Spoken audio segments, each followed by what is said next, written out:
Today, let's take a look at this 2022 Jeep Grand Cherokee 4xE Trailhawk, courtesy of Yark Automotive Group for the live market price of $58,995, showing just over 4,000 miles. The first thing we can know about this Grand Cherokee is that it is the Trailhawk model. This is the off-road oriented model, as we can see by the way it's sitting, and of course we could see by these wheels. These are 18-inch machined wheels, and these are Goodyear all-terrain, measuring 265 by 60 R18 all around. And look at that tread. Definitely has the capability to get you up a mountain. We also have this really cool Trailhawk badge and sticker on the hood, along with these blue accented tow hooks, a blacked out 7-spoke grille, LED running and parking lights, a blue trail rated badge along with this blacked out mirror caps on each side, and blue accented Grand Cherokee logos with, of course, the American flag. It's a stunning vehicle.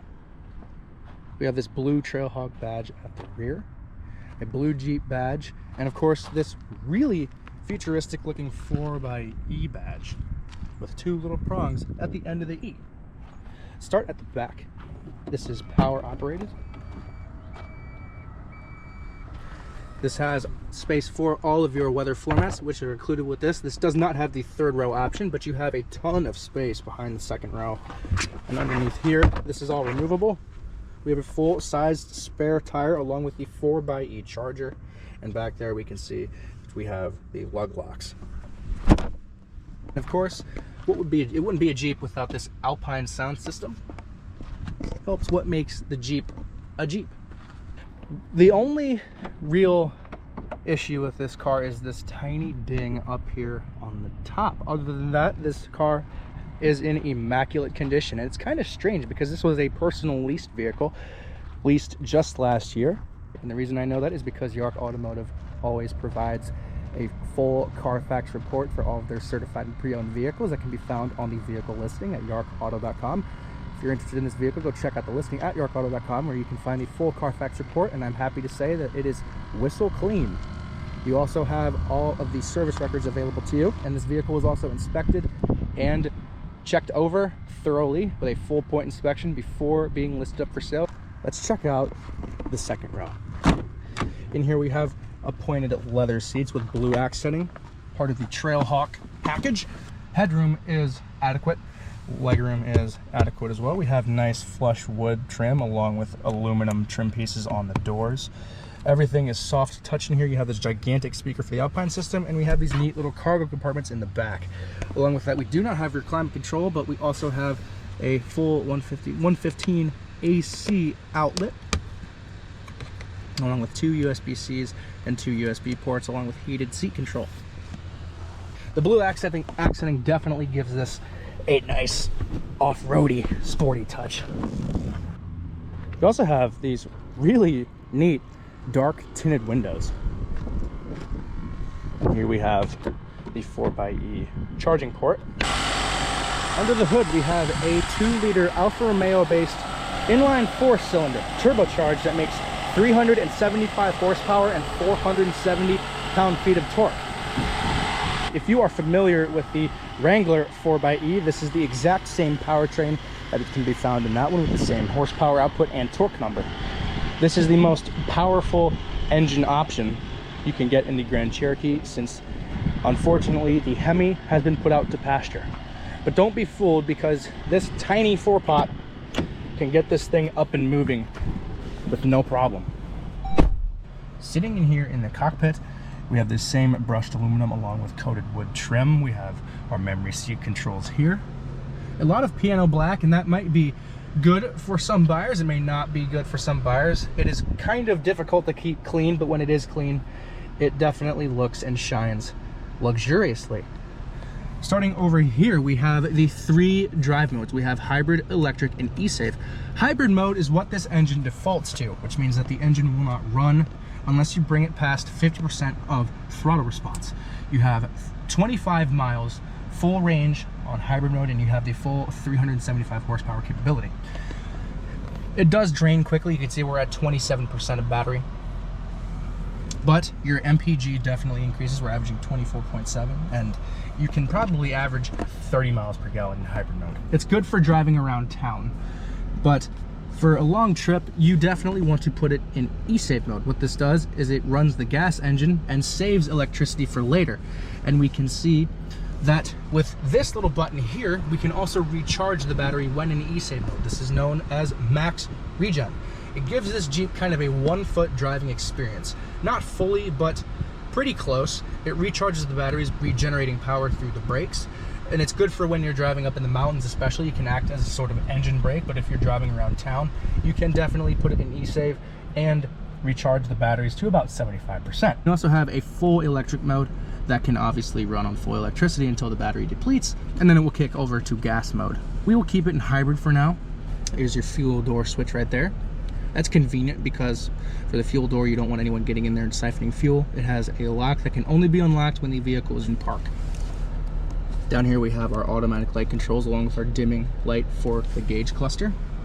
Up here on the side we have different controls for the menu along with app pages. Here we have our traditional gauge cluster display. There are no gauges, but the small gauges are kind of in lines right here with a speedometer right in the middle. It's kind of, I feel like they could have used more to fill up this space and make it look neater rather than having all this blank space here, but it still looks really crisp. And there's no lag too, but we push this button, we can go into the menu where we can see our average economy, which is 25.5 miles per gallon. 24.6 is current. We also have the regen meter right there, along with our radio presets. Here we have our engine temperature, what mode we're in, whether max regen is on or off, and we have our fuel gauge right here, along with our battery up in the top. We do have the ability to use adaptive cruise control, and it works well. Everything in the steering wheel is nicely appointed. This brushed aluminum trim fits well. The fit and finish with the buttons is substantially upgraded compared to the previous generation Grand Cherokees, and we have a nice Jeep logo in the middle. This wheel is nice to touch, and it is also heated. We have these blue accents in front of the paddle shifters when you want to put it in sport mode, and the blue accents run the length of the wheel. The leather is nice to touch. We have these bolsters for our hands. Coming over here, we have the new infotainment screen along with the new Uconnect system that is sharp and responsive. We have navigation right there along with radio presets and phone connectivity. Apple CarPlay and Android Auto are standard. We have the radio preset control. Along with our comfort, we have the ability to change the temperature and vented and heated seats all from the screen. Phone connectivity page and vehicle page along with the mirror dimmer. We do have the passenger screen so they can watch Netflix or stream something on that screen on a long road trip. Have privacy. So if I'm looking over there, from where I am right now, I can't see it. But when you look over here, looking right here, you can see that it's on, whereas I can't see it from over there. So it has privacy technology. We also have the ability to turn it off. We have a rear view camera. We also have a front view camera that can be cleaned. But unfortunately, we cannot do that with the rear camera. We can go in here to see our off-road pages. This is universal amongst all of the different Jeep models. We have our steering angle. We have the ability to connect and disconnect the sway bar right there. We have crawl control along with a neutral lockout. We have four-wheel drive low right there. We have our different drive modes here. And we have air ride suspension. Up here we can see whether the sway bar is connected or disconnected. We can also unlock and lock the transfer case along with the rear axle. Here we have our accessory gauges along with coolant temp, oil pressure, transmission temperature, and battery volts. We have four-wheel drive high mode, our coordinates, and our altitude. Pitch and roll is exactly what it sounds like. It can show you how steep you are going up a grade or how much you roll if you need to go off-road in deep ruts. We have select terrain, which means we can basically select our different drive modes. We're going to leave in auto for now, our different suspension, and the forward-facing camera. Laid out well and is crisp and responsive. You have e-hybrid mode right here, and we can see how many kilowatts the engine is using, how many kilowatts is pulling from the battery. Power flow is cool. We have driving history. You can see basically how many miles you've driven in battery and engine, located by different colors, and you have also regen. Schedule is basically for charging. e-save mode is showing how battery saves battery or how battery is charged. You also have different charge settings right here. Battery level is 29%, and the estimated time to 100% charge is on a level 1, which is 9 hours, but on a level 2, it's about an hour, 47 minutes. It does take quite a long time to charge on a level 1 house outlet. Basically, if you get home from work and you live close to where you work, you don't have to have a long commute, then you can charge it up at the end of the day and then be ready to go in the morning with no problems. We have our different radio preset controls along with our heated and vented seats, heated wheel, vented seat control for the passenger, the screen off feature here. Also have the volume control, climate control, and the tune knob. All of these are physical, and that's good. We have our defrost climate control down here, and we have two USB-Cs, two USB ports, an aux jack, and an HDMI capability, along with a 12-volt DC outlet. This can also be shut. Down here we have a deep storage pocket. Maybe you can put a phone down there if you'd like. Here we have our gear selector.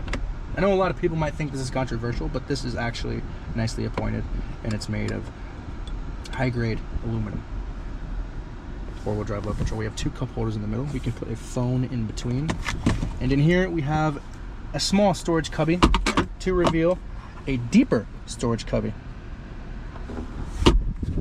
Overall, in reference to the Grand Cherokee, they have greatly improved their interiors from the previous generation models. This is the refresh that they have been needing for the longest time. All the materials are nice to touch. Not a lot of cheapness, but there's some here and there with the plastics and everything, but overall the leather is high quality. I love the blue stitching. It gives it a nice athletic sporting look. It's a nice place to be, and these seats are very comfortable. So let's go ahead and get this Jeep out for a drive. Starting in this rustic environment where the Grand Cherokee belongs in an off-road setting for those big tires to get some off-road action. Starting off in hybrid mode first, and then we will cycle through the different modes. So right now the engine is not running. That's the only noise you can really hear is the noise of these tires, and that might seem annoying to some people, but when you buy a Trailhawk you get these off-road beefy tires because you're supposed to be doing some off-roading with it. So you have to put up with that, but it's not the end of the world. Other than that, the drivetrain doesn't make a single bit of noise, even though you can hear the transmission shifting in hybrid mode because it's still running. It's a really interesting system the way that Chrysler has developed this, first for the Wrangler and now for these. Engine's not running. We're running on electricity. Put your foot down. The engine kicks in and this thing takes off like a rocket ship.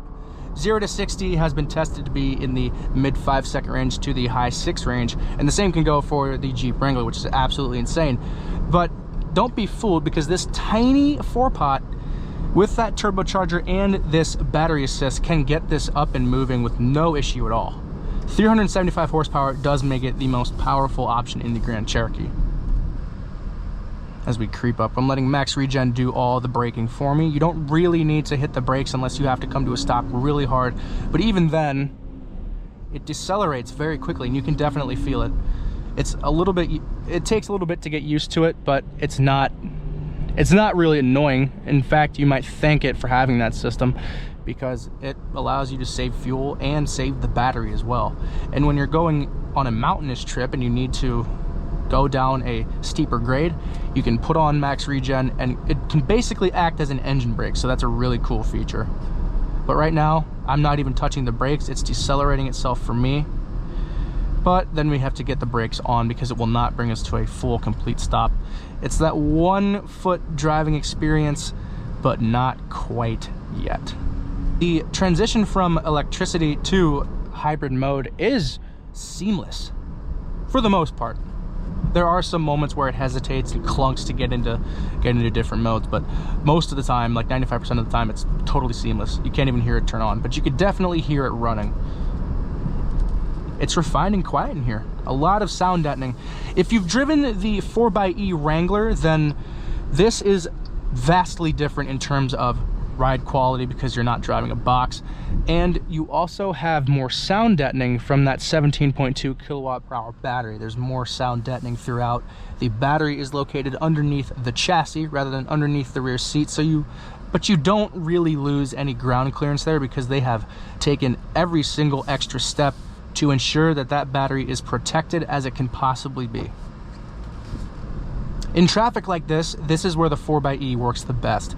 If you're stuck in traffic and you have maybe a quarter tank of fuel and you have a full charge, then you can run on electricity until you absolutely need to use gasoline, or you can run on gasoline until you absolutely need to use electricity. But when you have a full charge and a full tank, you can run this depending on your commute. I've gone 2 months without putting any gas in my 4xE Wrangler.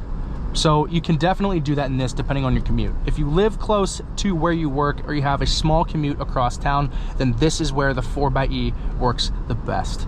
Now let's get on the highway, so I will switch it over to e-save mode. One small gripe about the interior are the location of these buttons to change the drive mode. It's kind of hidden underneath the dashboard, so it makes it awkward to try to reach for them when you need to change modes for the highway. So you have to take your eyes off the road, so it may not be that safe, but it's something to get used to. I wish they kind of put them up here, maybe, but just one small gripe. Now we can definitely feel those tires making that noise. When you want to kick this thing down, that gas engine kicks in with no problem at all, and it gets you up and going quick. I mean very quick. More than enough passing power from that 470 pound-feet of torque. That's the same torque figure as the 392 Wrangler, which is absolutely ludicrous. But it makes this adaptive so well for highway driving and so well for getting around town. It's really remarkable how much power they can squeeze out of something like this. Getting on the brakes feel good. There's not a lot of firmness in the brake pedal or any dead space. They're nice and cushy, and they get this thing stopped with no problem. Throwing it into this corner, we have a lot more steering input and feedback because we have those larger tires on. So the steering does feel heavy, but it is also steer by wire. So it makes this feel as if you're driving a sports car rather than a 2-row SUV. So you can throw it around, and the air ride suspension is helping us keep this somewhat level. Obviously there's going to be some body roll, but the seats keep you bolstered in with no problem at all, and it corners quite well for what it is. Getting back on the highway, it shifts well. There's no hesitation from the ZF 8-speed. This is a really impressive package, and it's awesome to know that Chrysler is really trying to hybridize their Jeep lineup. Maybe, who knows, maybe we can see a hybrid Gladiator or a hybrid Grand Wagoneer. Between the Wrangler and this is ultimately better because it's much more refined in here, because you're really not going to have any issues with how loud the engine is. There's a lot more sound deadening in here, and it's more comfortable. You can take this on a road trip, no problem at all. Just make sure you have a full tank and full charge. You also have a larger fuel tank, so you're going to have to stop for gas less frequently. It will last longer than if you have the Wrangler per se, where the fuel tank is about 20 gallons. And you're driving a big SUV that's getting upwards of 30 miles to the gallon. Switch it back to hybrid mode for city driving. Jeep did a fantastic job making sure that this was dialed in for hybrid use. And hopefully we will be able to see more hybrid usability with this powertrain in other models. But if you want a full-size SUV and you want more power than the 3.6 liter V6 and you want to save the polar bears, then look no further than this. This is a fantastic variant of the Grand Cherokee, and it shows that you don't really need the V8 power unless you're diehard V8, because you can definitely get used to this little 4-pot. Hybrid is really the way to go. Assist of the battery, and you also have fuel that you can rely on, and you still get decent fuel economy with the gas engine running. The turning radius is also great. Not even 20 miles per hour, and you can't hear a single thing. Definitely brings the Grand Cherokee up to speed with the competition, because this is the update and refresh that they've been needing for the longest time. And add to the fact that you can have this really sweet off-road package along with these hybrid powertrain, get really the best of both worlds. If you like this video or like this vehicle, be sure to check out Yark Automotive Group. That's yarkauto.com, where you can find hundreds of certified pre-owned vehicles as well as new cars. As always, at Yark Automotive, we have got just what you're looking for.